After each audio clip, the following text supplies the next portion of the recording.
Namaku Tini, 22 tahun. Dan inilah kisah kasihku yang terjadi dengan Pak Rusdi, bapak majikanku, di mana aku bekerja. Aku berasal dari sebuah desa yang cukup sulit untuk mencari penghasilan. Sehingga setelah aku berpisah dengan suamiku, aku pun memutuskan untuk bekerja di luar kota. Ya, aku memang sudah pernah menikah dengan seorang pemuda yang ada di desaku atas perjodohan orang tua. Akan tetapi belum juga berjalan 1 tahun, kami berdua merasakan ketidakharmonisan atau kecocokan, sehingga kami memutuskan untuk berpisah. Aku berkesempatan bekerja dan tinggal di rumah Pak Rusdi, 49 tahun, dan istrinya Bu Yatik, 47 tahun. Istri Pak Rusdi itu bekerja sebagai seorang sekretaris yang cukup sibuk karena seringkali mendapatkan tugas dari kantornya itu untuk keluar kota, bahkan tidak jarang pula ke luar negeri. Sementara itu suaminya, yaitu Pak Rusdi, dia bekerja sebagai pegawai pemerintahan. Dia merupakan sesosok pria yang baik hati. Pasangan Pak Rusdi dan Bu Yatik ini mempunyai 1 orang putra yang bernama Mas Satria, 20 tahun, dan sedang berkuliah di kota pelajar yang ada di luar kota dan sangat jarang sekali pulang hingga pada suatu malam yang mana saat itu sedang turun hujan dengan sangat derasnya menyirami bumi. Hari itu Bu Yatik sedang ada pekerjaan menemani bosnya rapat di Pulau Dewata, Bali. Malam itu aku tengah asik lesehan di atas karpet sambil menonton TV dan tengah membayangkan ketika masih bersama suamiku, di mana saat suasana hujan seperti itu sangatlah cocok untuk saling berbagi. Entah kenapa, malam itu aku seperti begitu merindukan saat indah itu. Tiba-tiba saja aku melihat Pak Rusdi yang tergopoh-gopoh keluar dari kamarnya menuju kamar mandi, lalu terdengar suara seperti orang muntah. Aku pun segera menyusulnya. "Ada apa, Pak? Masuk angin ya?" tanyaku. Pak Rusdi pun hanya mengangguk dengan lemah. "Saya panggilkan tukang pijit langganan ibu ya, Pak," tawarku. "Gak usah Tini, gak enak sudah malam begini. Mana hujan deras lagi," jawabnya. "Kalau begitu, biar saya bikinin teh panas ya, Pak.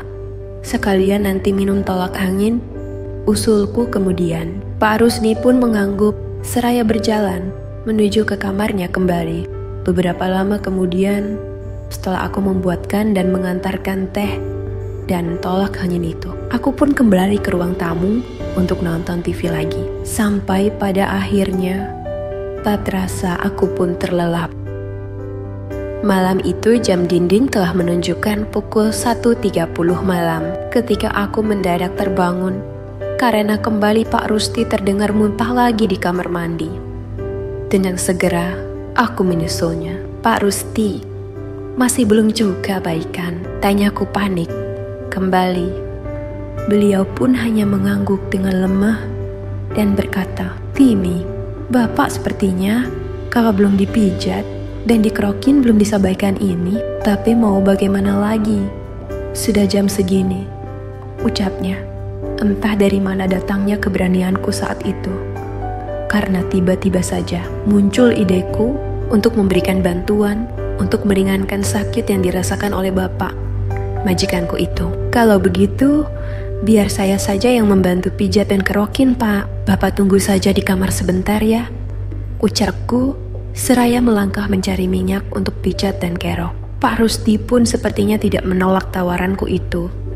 Mungkin saat itu yang ada di pikirannya, yang penting bisa sembuh. Aku pun segera saja bergegas menuju ke dapur untuk mencari piring kecil untuk hawas gelas dan menumpahkan sedikit minyak urut. Tinggal 1 koin 100-an lama yang kebetulan aku masih menyimpannya beberapa biji. Selanjutnya aku pun kembali melangkahkan kakiku menuju ke kamar Pak Rusdi. Akan tetapi setibanya aku di kamarnya itu, aku agak sedikit kaget karena aku mendapati Pak Rusdi yang telah bersiap-siap menerima bantuanku itu dengan mempersiapkan dirinya sedemikian rupa.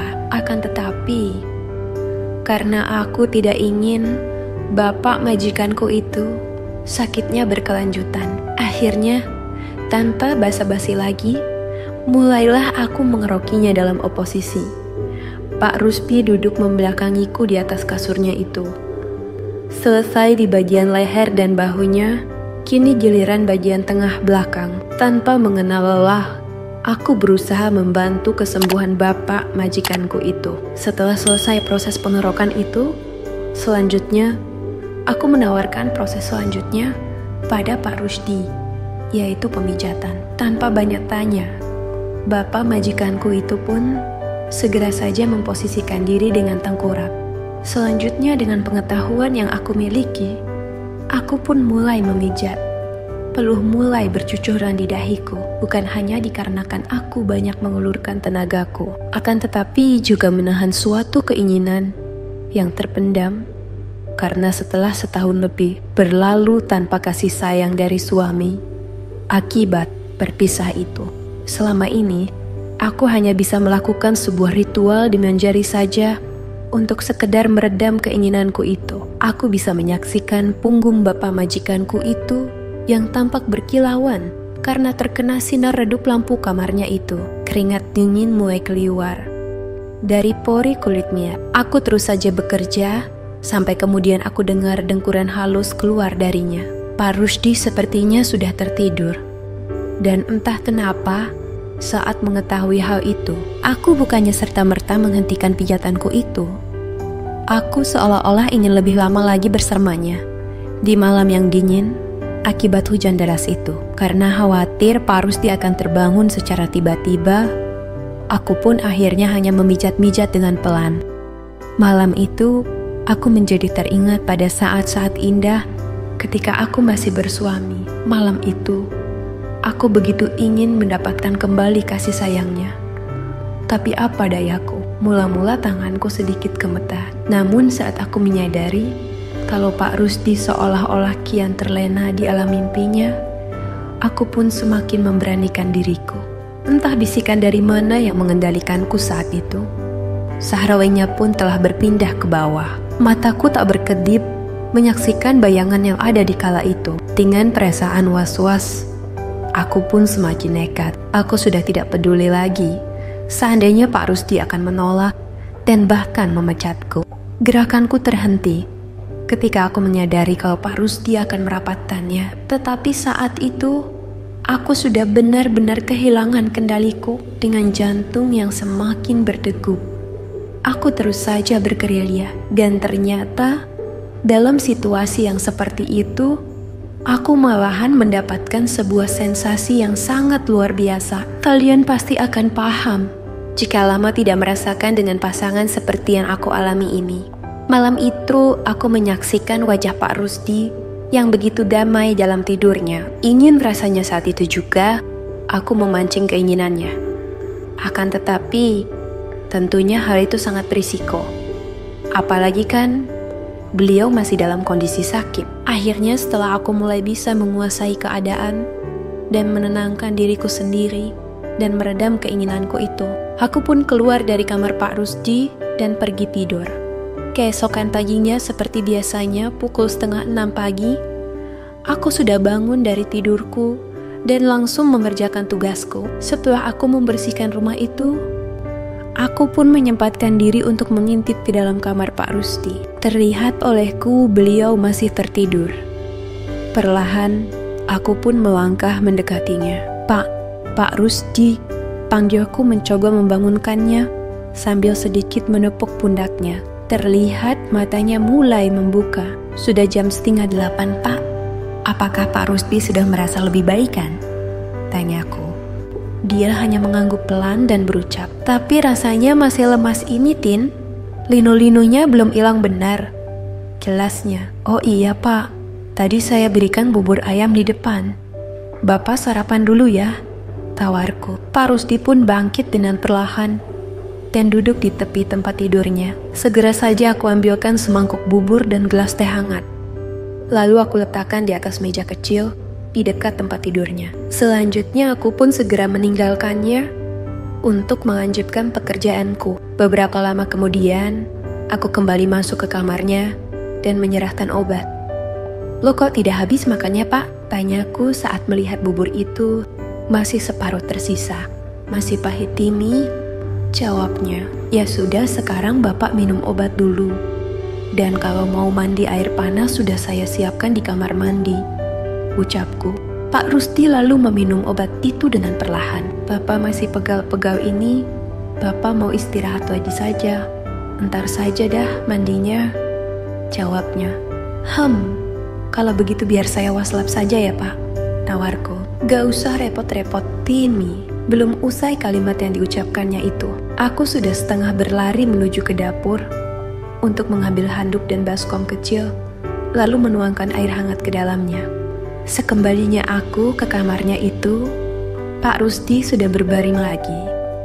Aku lalu mengambil kursi kayu dan duduk di sampingnya. Selanjutnya aku meremas handuk kecil yang sebelumnya aku celupkan ke dalam baskom yang berisi air hangat itu, dan secara perlahan mulai memusap wajahnya dengan handuk itu. Bapak jadi gak enak ini, Tin. Jadi ngerepotin kamu, ucapnya. Sudahlah Pak, ini kan sudah menjadi tugas saya, jawabku sambil terus melakukan pekerjaan. Tanpa berkata-kata, Pak Rusdi melepaskan ikatan sarungnya, dan kembali aku lihat panggung yang kini berbelang merah sampai batas pinggangnya itu. Dengan hati berdebar, aku usap seluruh permukaan kulitnya dengan handuk basah hangat itu. Butiran-butiran keringat mulai muncul dari pori-pori kulitnya. Nafas Pak Rusdi tampak teratur. Seperti sengaja aku pun berlama-lama saat mengusap handuk itu. Tini, panggilan Pak Rusdi seketika itu menyadarkanku. Namun karena dia tidak menyuruhku untuk berhenti, aku pun meneruskannya. Dan sebisa mungkin membuatnya merasa nyaman. Ketika aku semakin nekat mencari-cari kesempatan, tangannya pun mencoba mencegah aksiku lebih lanjut. Tini, seru Pak Rusdi dengan nyaris berbisik. Tenang saja Pak, bisikku mencoba menenangkan Pak Rusdi yang kini nafasnya mulai tersendat-sendat. Aku belum melakukan tindakan yang lebih jauh, kecuali hanya mengelapkan handuk dengan air hangat itu dengan penuh kasih sayang. Namun dentang jantung dan deru nafasku yang kian memacu sudah bisa menggambarkan betapa luar biasanya keinginanku yang ditimbulkan dari apa yang aku kerjakan di saat itu. Aku tidak tahu dengan pasti bagaimana dengan perasaan Pak Rusdi kala itu. Yang aku tangkap hanya kuduknya yang tampak meremang, dan deru nafasnya terdengar olehku mulai tidak beraturan. Selanjutnya aku pun melakukan sesuatu dengan mengikuti naluriku saja. Naluri seorang wanita yang sekian lama tidak mendapatkan nafkah batin. Pak Rusdi meraih kedua pergelangan tanganku.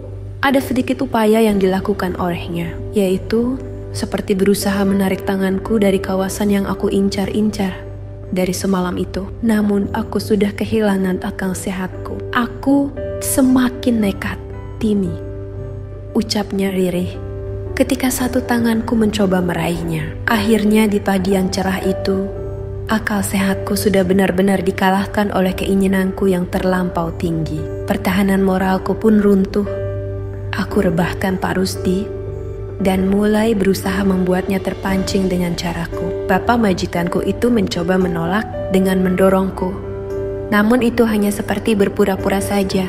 Tini, ucapannya itu terhenti ketika aku sudah langsung memulainya untuk memberikan rasa nyaman itu. Akhirnya bapak majikanku itu pun mulai memberikan responnya. Mungkin hal ini dikarenakan oleh istri Pak Rusdi yang cukup sibuk, sehingga jarang-jarang mereka bisa bersama. Sehingga mumpung ada kesempatan, ya diterima sajalah, hei. Gayung pun bersambut. Pagi itu, aku dan Pak Rusdi sudah sama-sama terbawa suasana yang begitu romantis. Tini, apakah kamu serius ini? Bisik Pak Rusdi. Serius Pak. Tini membutuhkan bantuan Bapak, sahutku lirih.